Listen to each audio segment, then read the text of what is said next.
1,400-year-old prophecy warns of a war that will shake the world. Leaders deny it. Scholars whisper about it.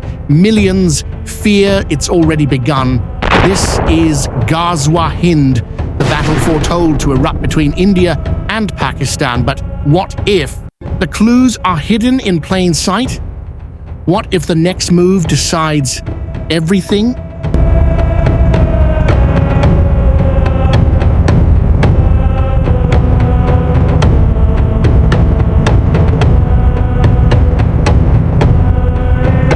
Since 1947, India and Pakistan have fought 4 wars. Each time, survivors said, it can't get worse. Each time, they were wrong. Now, both have nukes.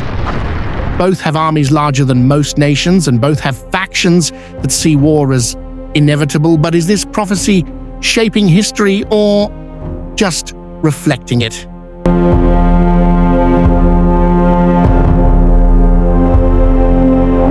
1947, British India splits. A million die. 1965, war over Kashmir. 1971, Bangladesh.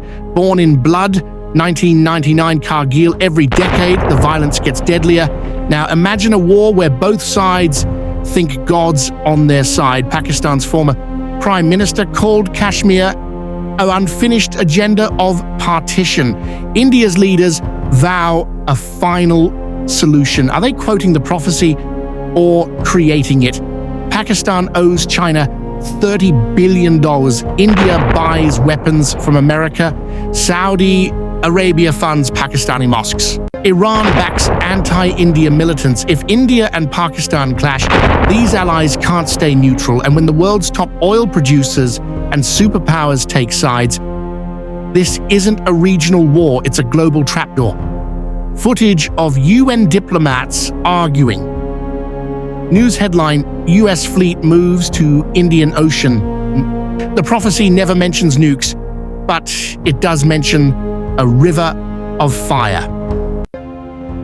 Over 1,000 years ago, in the heart of the Islamic world, a prophecy was told, a prophecy that echoes through history, whispering of a day when the armies of India and Pakistan would face off in a battle of unimaginable scale, a war so fierce that it would alter the course of history forever. This is not just another story of geopolitical tension. No, this is Ghazwa Hind, the final battle between the two nations, a conflict with roots stretching deep into ancient prophecies and the fate of the world hanging in the balance.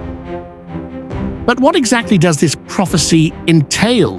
Is it a warning, or is it a prediction of an inevitable fate? And why does it matter to the future of the entire planet? A war here wouldn't stay here. China backs Pakistan, the US leans toward India, Saudi Arabia, and Iran would pick sides. Meanwhile, 1.8 billion people, Muslims worldwide, are watching.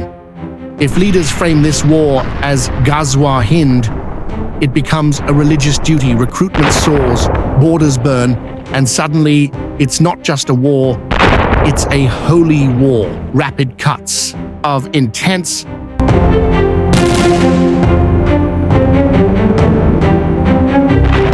two nuclear powers, a border soaked in blood for 75 years, and an ancient Islamic prophecy that claims this conflict will ignite the final battle. Is this destiny or a dangerous myth? Today, we're connecting the dots between faith, history, and a ticking clock. By the end, you'll decide, is Ghazwa Hind a warning or a weapon? The prophecy comes from a hadith, a saying of the Prophet Muhammad. It mentions an army from the west fighting in Hind, India, until they reach a river. Victory, it says, is guaranteed, but here's the twist. No one agrees on what it means. Is the West Pakistan, the US, or something else? And why do some groups use this prophecy to justify violence today? Prophecies are like loaded guns. They only fire if someone pulls the trigger. Right now, Millions are praying this one stays buried, others are digging it up. What happens next isn't written in stone, it's written by us. Fast forward to the 21st century, the relationship between India and Pakistan is more fraught than ever. Over the past few decades, both countries have faced internal and external challenges, from border skirmishes to nuclear standoffs. The weight of history hangs over every political move, every military action, and every diplomatic negotiation. But it's not just about politics. It's about the deep-rooted emotions that fuel this conflict. The divide between the nations isn't just political. It's cultural, religious, and psychological. The scars of partition, the wars fought, the wounds of Kashmir, each of these elements creates a sense of destiny that's hard to shake. And now, in a world where nuclear weapons are part of the equation, the stakes couldn't be higher.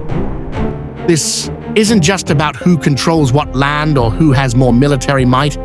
It's about the very future of these two nations and perhaps the entire region. But as tensions simmer and alliances shift, the prophecy of Ghazwa Hind becomes a terrifying possibility. Could the future of India and Pakistan truly follow the path set out in ancient words?